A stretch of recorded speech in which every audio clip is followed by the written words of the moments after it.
প্রিয় শিক্ষার্থীবৃন্দ, আসসালামু আলাইকুম। ঢাকা শিক্ষা board laboratory school and college কর্তৃক আয়োজিত এই অনলাইন ক্লাসে তোমাদের সামনে আবারও হাজির হয়েছি। আমি পিয়া ফেরদৌসী, প্রভাষক গণিত। আজকে আমি একাদশ দ্বাদশ শ্রেণীর উচ্চতর গণিত প্রথম পত্রের 10ম অধ্যায়ের কিছু কাজ নিয়ে হাজির হয়েছে। শিক্ষার্থীবৃন্দ, গত একটি ক্লাসে আমরা ইন্টিগ্রাল ক্যালকুলাস শুরু করেছি। এখানে ইন্টিগ্রেশনের বেসিক যে সূত্র আছে সেগুলো নিয়ে আমরা আলোচনা করেছিলাম। আজকে আমরা এই সূত্র নির্ভর যে গাণিতিক সমস্যাগুলি আছে সেগুলো সমাধানের চেষ্টা করব। শিক্ষার্থীবৃন্দ, এখানে যে ইন্টিগ্রাল ক্যালকুলাসটি আছে এর মাঝে অনির্দিষ্ট যোগজ অর্থাৎ ইনডিফিনিট ইন্টিগ্রাল, এখান থেকে কিছু কাজ আমরা করব। আমি আশা করব তোমরা ক্লাসে মনোযোগী হবে। আর একটি কথা বরাবরই বলে থাকি যে আগের ক্লাসগুলো মনোযোগ দিয়ে দেখবে। আমরা এক একটা অধ্যায় যখন শুরু করি ধারাবাহিকভাবে ক্লাসগুলো নেই, কাজেই যেমন এই ইন্টিগ্রেশনের সূত্রগুলো যদি গত ক্লাসে না দেখে থাকো আজকের ক্লাসটি ধরতে একটু অসুবিধা হবে।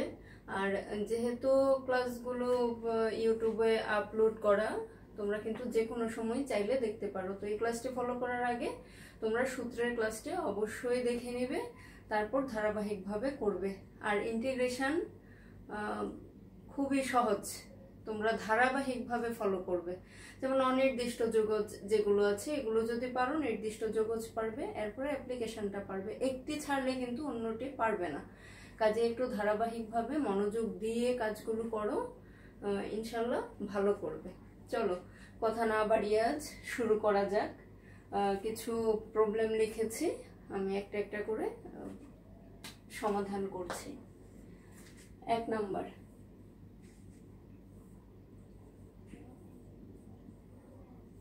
শিক্ষার্থীবৃন্দ, এই যে লম্বা করে এর মতো একটি সাইন, এটি হলো কি ইন্টিগ্র্যান্ড অপারেটর, অর্থাৎ ইন্টিগ্রেশনের যে চিহ্ন। যেমন ডিফারেন্সিয়াল অপারেটর অলরেডি তোমরা দেখেছিলে ddx এরকম, তাহলে এটা হলো ইন্টিগ্রাল অপারেটর। আর এখানের যে dx মানে কার সাপেক্ষে ইন্টিগ্রেশন হবে সেটি কিন্তু ইন্ডিকেট করে এই অংশটি। যেমন এখানে যদি dt থাকতো আমরা ধরতাম যে t এর সাপেক্ষে আমরা করব। এখানে x আছে, x এর সাপেক্ষে করছি, y থাকলে y এর সাপেক্ষে করব। ঠিক আছে, এটুকু মাথায় রেখে কাজ শুরু করতে হবে। তো এখানে যেটি 5 ধ্রুবক গুণ আকারে আছে নিয়ে আসলাম। আর x পাওয়ার n এর যে ফর্মুলা সেটি আমরা অ্যাপ্লাই করব, x power n plus 1 by n plus 1। আর তোমরা জানো অনির্দিষ্ট যোগজের বেলায় একটা ধ্রুবক অ্যাড করতে হয়। তাহলে হলো এখানে 5 3 আর x কিউব প্লাস c, তাহলে 5x cube by 3 plus c। এখানে লেখা যায় যে c একটি সমাকলিত ধ্রুবক। ঠিক আছে, চলে আসো 2 নম্বরে।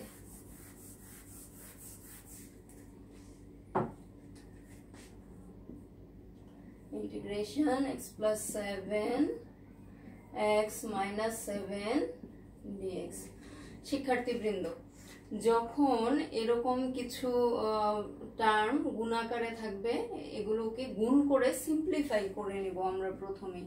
যেমন এই ক্ষেত্রে x plus 7 into x minus 7, তাহলে কি দাঁড়াচ্ছে a plus b a minus b square minus b square, করলে হবে x স্কোয়ার মাইনাস 49 এখানে dx। তো ইন্টিগ্রেশনের বেলায় যেটি, যদি একাধিক পদ থাকে প্রত্যেকটি পদকে, মানে একাধিক পদ যদি যোগ বিয়োগ আকারে থাকে, যুক্ত থাকে, তখন আমরা প্রত্যেকটি পদকে আলাদা আলাদা ভাবে ইন্টিগ্রেশন করব। তাহলে এরকম হতে পারে x square dx minus 49 dx। এখন বলো এখানে x স্কোয়ার মানে কি x পাওয়ার n এর ফর্মুলা অ্যাপ্লাই হবে।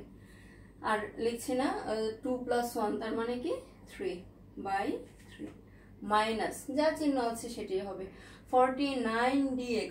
এই কথার অর্থ কি 49 x পাওয়ার 0 ইন্টু dx। তো আমরা যদি করি 49 এখানে x পাওয়ার 0 এটিকে যদি করো এই যে x power 0 plus 1 by 0 plus 1, ঠিক আছে? তাহলে কি দাঁড়ালো x, অর্থাৎ ইন্টিগ্রেশন করলে এখানের 49 ঠিক থেকে যাবে আর এই dx থেকে যদি করি x প্লাস c, এটি হয়ে গেল আমাদের অ্যান্সার। চলে আসো 3 নম্বরে।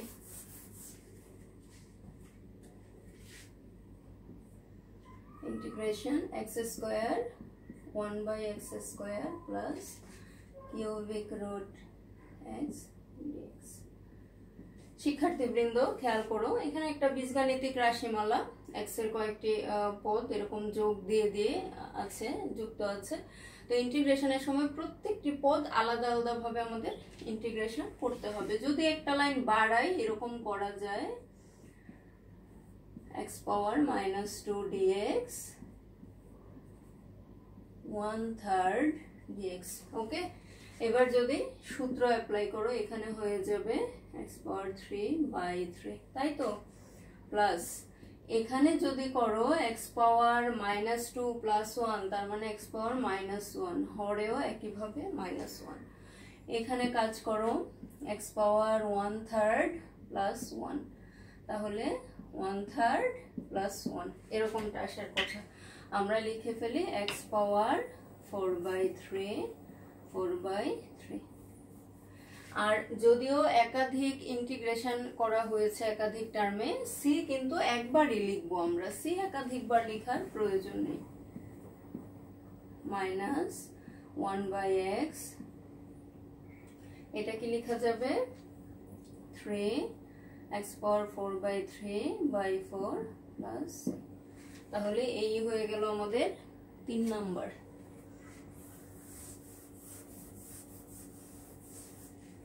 এবার চলো 4 number. Integration sec x minus 10x dx। শিক্ষার্থীবৃন্দ খেয়াল করো, এখানে sec x একটি টার্ম, ব্র্যাকেট দিয়ে আরেকটি টার্ম কাউন্ট করা যায়। তো এটা যেহেতু পুরোটাই ত্রিকোণমিতিক টার্ম, আমরা গুণ করে নেব, গুণ করে একটু সিম্পলিফাই করে নেব। হয়ে যাবে sec square x dx minus sec x 10x dx। এখন বলো sec স্কয়ার x dx এর সূত্র কি ছিল? 10x, sec x 10x, এখান থেকে আসবে sec x প্লাস c। তাহলে আমাদের 4 নাম্বার হয়ে গেল।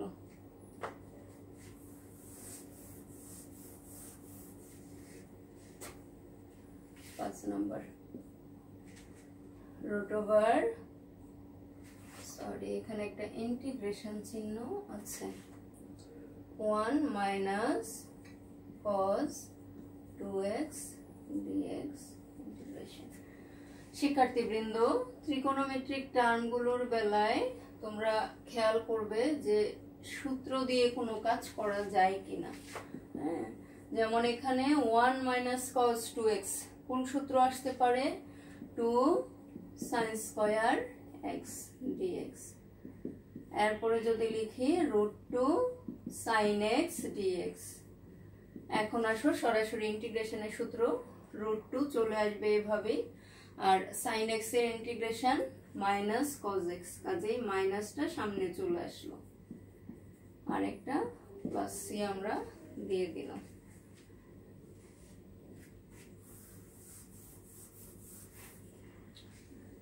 এবার 6 নাম্বার কি আছে? Integration sin x plus cos x by √1 plus sin 2x dx। শিক্ষার্থীবৃন্দ খেয়াল করো, যখন এরকম একটু জটিল রকমের টার্মগুলো মনে হবে, আমরা প্রথমে একটু চেষ্টা করব সুন্দর একটু ছোটখাটো টার্মে নিয়ে আসা যায় কিনা, এই চেষ্টাটুকু আমরা করব। যদি হয় হয়ে যাবে। যেমন এখানে 1 plus sin 2x, sin 2x কে কি লেখা যায়? 2 sin x cos x। আর 1 কে যদি ভাঙে cos square x plus sin square x, তোমরা খেয়াল করো এই হরের অংশটুকু sin x plus cos x এর হোল স্কয়ার হয়ে যাচ্ছে। হোল স্কয়ার আর রুট ওভার ব্যালেন্স হয়ে হরে হয়ে গেল শুধু sin x plus cos x। লবেও আছে sin x plus cos x, তো হর আর লবকে যদি sin x plus cos x এরকম একটি নিয়ে নাও তাইলে 1 হয়ে যায় পুরোটা।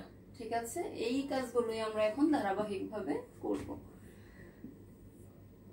কি লিখবো? sin square x plus cos square x, এখানে sin 2x কে আমি লিখবো 2 sin x cos x, এখানে রেখে দিচ্ছি sin x plus cos x, আর dx এখানে আসতে থাকবে। খেয়াল করো sin square x plus 2 sin x cos x plus cos square x কোন সূত্র?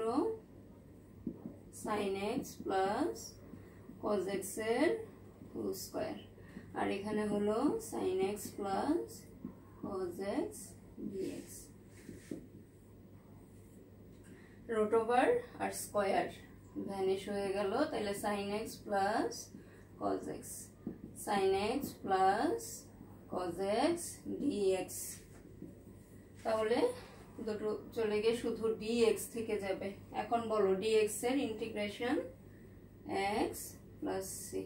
ওকে শিক্ষার্থীবৃন্দ, এই যে ইন্টিগ্রেশন আছে এগুলো করতে গেলে তোমাদের কিন্তু ত্রিকোণমিতির সূত্রগুলো মানে সব সময় মাথায় রাখতে হবে, খুব ভালো পারতে হবে ইন্টিগ্রেশনের সূত্র তার সাথে ত্রিকোণমিতির সূত্র, তা না হলে হবে না। 7 নাম্বার শুরু করছি আমরা। sec square x cos square x dx, এই যে দুটো term sec square x into cos square x দুটোকে সরাসরি সূত্রে কিভাবে ফেলা যায় এজন্য আমাদেরকে প্রাথমিকভাবে একটু সিম্পলিফাই করে নিতে হবে। কি লেখা যায়? 1/cos square x sin square x dx। শিক্ষার্থীবৃন্দ খেয়াল করো, এই যে লবে 1 লিখেছি 1 এর পরিবর্তে আসবে sin square x plus cos square x, আর এখানে sin square x plus into এখানে হবে sin square x into cos square x dx। এখন খেয়াল করো sin square x divided by, আমি লিখে দিচ্ছি sin square x by sin square x into cos square x plus cos square x by sin square x into cos square x, এরকমটা লেখা যায় তো?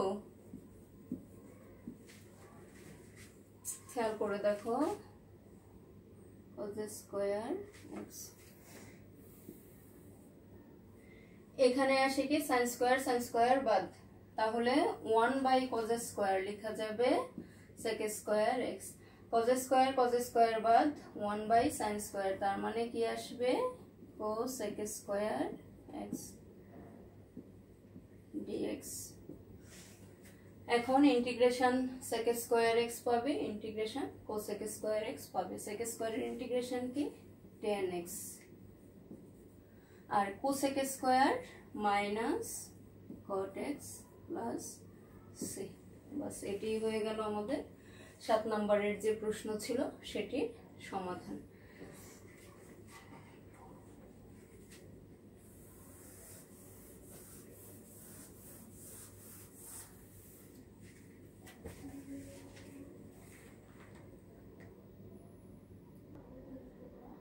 শিক্ষার্থীবৃন্দ খেয়াল করো, তোমাদের 8 নম্বরে যেটি ছিল integration 1/1 plus cos x dx, ঠিক আছে? তাহলে হরের 1 প্লাস cos x এই টার্মটিকে আমরা যে কোনো ভাবে কাজ করে একটু সূত্রে যেন পড়ে ওই অবস্থায় নিয়ে যাব। তাহলে 1/1 প্লাস cos 2 ইনটু x/2 এরকমটা লেখা যায়।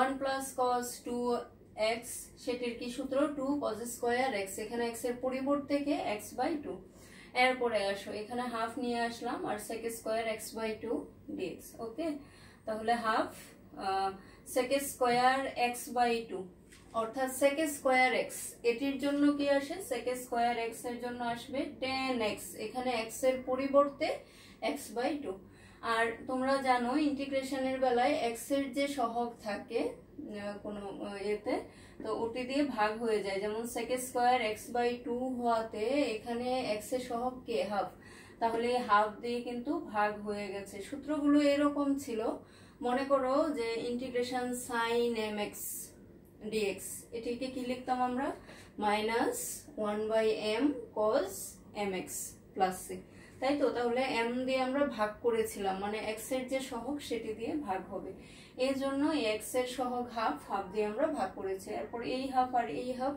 বাদ দিলে 10x/2 প্লাস c, এই হয়ে গেল 8 নাম্বার। এবার আসো 9 number, integration 5 cos 4x into sin 3x dx। খেয়াল করো এখানে কোন সূত্র আছে, cos a into sin b। শিক্ষার্থীবৃন্দ এই ধাঁচে তোমাদের 4টি সূত্র আছে, 2 cos a cos b, 2 sin a sin b, 2 cos a sin b, 2 sin a cos b, ঠিক আছে। তাহলে এই সূত্রের জন্য আমাদের একটা 2 আনতে হবে, তাহলে 2 দিয়ে গুণ করলাম, 2 দিয়ে ভাগ করলাম। 5/2 আমরা বাইরেই রেখে দিলাম যেহেতু ধ্রুবক, হ্যাঁ।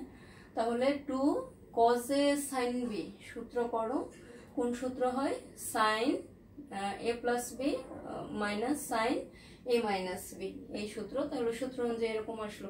এখন মনে হয় ইজি হয়ে গেছে, 5/2 বাইরে রেখে দাও, sin 7x, এটির ইন্টিগ্রেশন কি হবে, মাইনাস cos 7x, আর x এর যে সহগ 7 সেটি দিয়ে আমরা ভাগ করে দেব, বোঝা যাচ্ছে তো। এরপরে আসো মাইনাস চিহ্ন, আর sin x এর integration minus cos x plus c চলে আসলো। এরপরে এই যে minus minus plus cos x, এটিকে আমরা প্রথমে একটু সাজানোর জন্য দিয়ে দিলাম, এরপর হচ্ছে মাইনাস 1/7 cos 7x। শিক্ষার্থীবৃন্দ আমরা এক টাইপ করলাম এরকম, কিন্তু বাকি যে 3টি সূত্র আছে যে কোনোটি দিয়ে প্রশ্ন হতে পারে। তো তোমরা বইয়ে পর্যাপ্ত আছে এই ধরনের, তোমরা একটু বই দেখে বই নিয়ে সুন্দর করে প্র্যাকটিস করবে। এবার আমরা 10 নম্বরটি করব।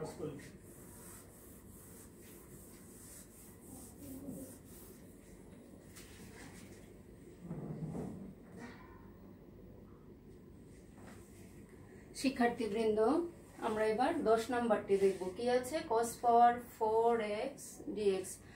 একটি ব্যাপার খেয়াল করবে, ডিফারেন্সিয়েশনে যেরকম এই পাওয়ারগুলো থাকলে ত্রিকোণমিতিক টার্মের বেলায় x পাওয়ার n সূত্রটি অ্যাপ্লাই করা যায়, ইন্টিগ্রেশনে কিন্তু সেটি করা যায় না। পাওয়ারটিকে ভেঙে ভেঙে একদম সাধারণ যে টার্ম আছে যেমন sin x cos x, এই জাতীয় টার্মগুলোতে এনে তারপরে সূত্রে ফেলতে হয়। sin x cos x সেভাবে সম্ভব না হলে sin mx অথবা cos mx এই জাতীয় টার্ম অথবা অনুরূপ টার্মগুলো হতে পারে, করে আমরা সূত্র করব। এজন্য cos পাওয়ার 4x এটিকে সরাসরি ইন্টিগ্রেশন না করে ভেঙে ভেঙে আমাদের কিছু কাজ করতে হবে।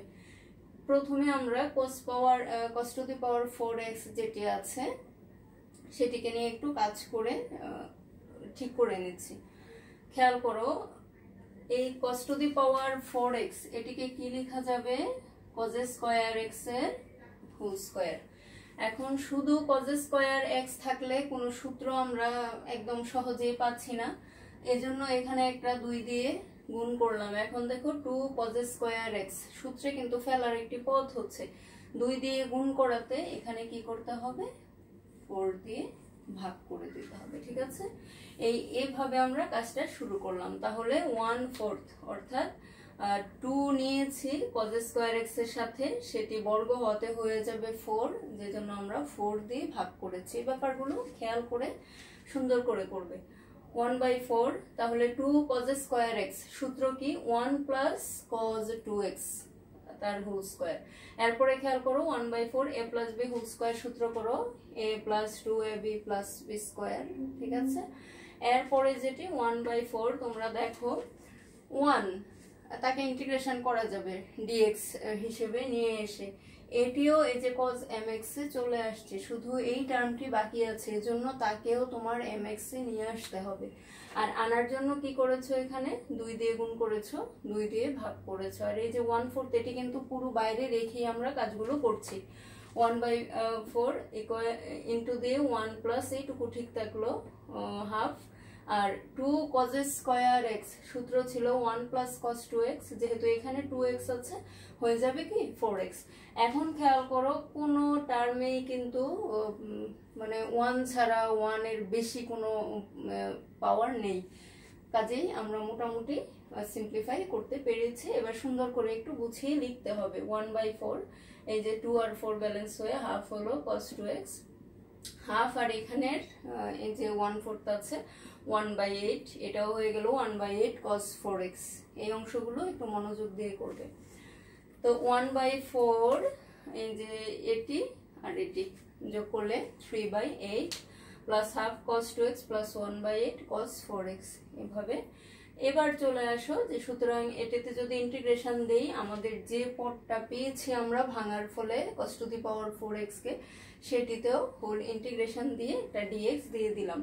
হ্যাঁ, তাহলে 3/8 dx কি হবে 3/8x plus half cos mx integration কি হবে sin mx by m, m এর পরিবর্তে 2, 1/8 cos mx মানে হচ্ছে sin mx divided by m, এখানে m এর পরিবর্তে 4 প্লাস c।